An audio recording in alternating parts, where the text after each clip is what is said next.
Hey there. So, when I was a young man in my early 20s, I fancied myself a bit of a social activist. I was always attending rallies and protests and learning the protest songs, and uh, I even organized a couple rallies of my own. Printed out flyers, sent out press releases, tried to get different groups involved. I went to community organizer trainings. I did an internship with the labor council. I got into church-based community organizing.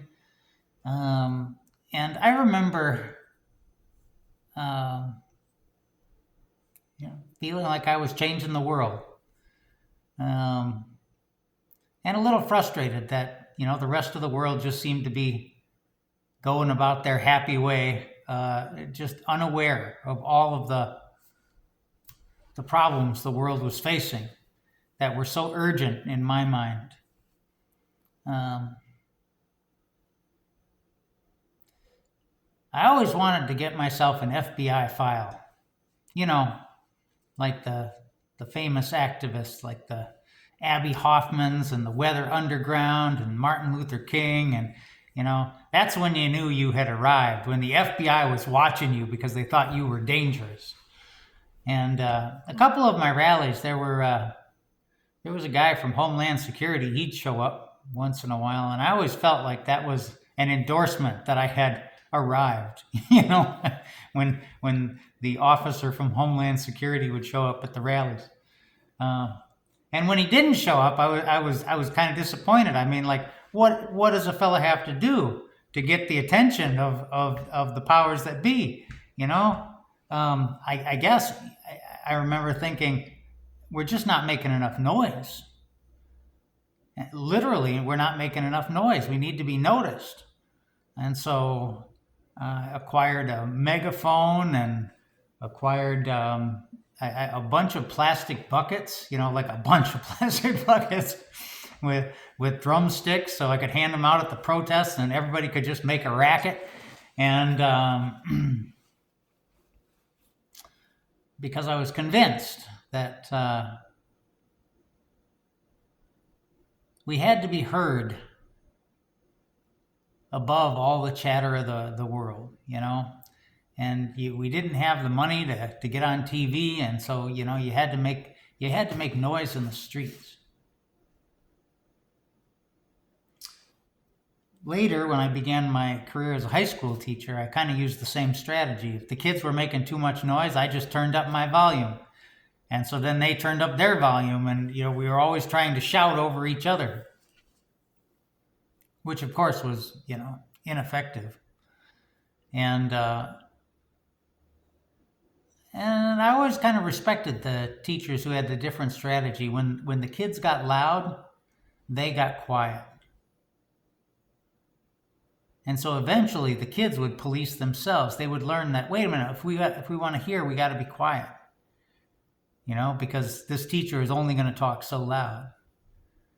That didn't always work either, but it was a tool. And those memories come to mind today as I was reading the readings, because it was the first reading that particularly struck me. It starts out, "Here is my servant whom I uphold." It's from the book of the prophet Isaiah. "My chosen one with whom I am pleased, upon whom I have put my spirit. He will bring forth justice to the nations. Not by crying out, not by shouting, not by making his voice heard in the street.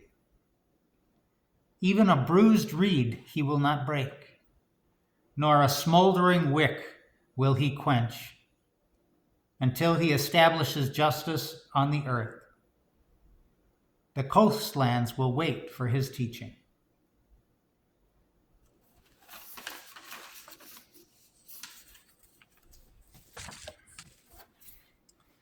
I think there's a lot of political turmoil right now. um, with the president, with all of the stuff that he's doing and the reaction to it. And people feel like they need to make their voice heard, like they need to make a noise, they need to be loud and to get louder in order to be heard.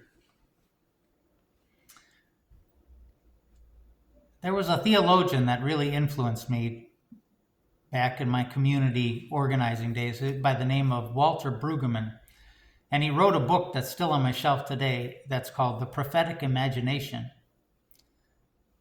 And he talks about how when the Israelites escaped Pharaoh's hand in Egypt, he says half the story they are protesting, they are complaining, they are appealing to Pharaoh to have mercy on them.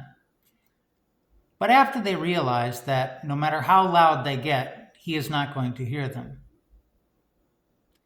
that he will not hear their pleas, he will not respond to their needs. And when they realize that speaking to the powers that be is futile, their strategy is different then. They simply ignore. They simply ignore Pharaoh. They ignore the powers that be. They turn inward. They turn to their own God. They turn to their own community. They turn to their own leaders like Moses. And Pharaoh's grip on them his empire crumbles from lack of use. I've heard it said that I'm sure you have too. There's no such thing as bad publicity, right? All publicity is good publicity, because anything we pay attention to grows. Anything we pay attention to expands. And it doesn't matter what kind of attention we give it. If we're complaining about something, we're still fixated on it. We're making it grow. We're still on the hook. It's only when we just shift our attention and ignore something, not in a passive way, but in an active way. We ignore it so that we can focus on something else. Then it no longer has a grip on us. It's a very quiet but powerful, form of protest. And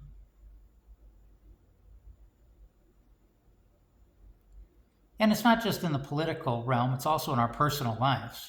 Anything that we give our attention to grows. If we give our attention to those pains in our life, those things that give us grief, the more attention we give them, the more we complain about them, the more they grow.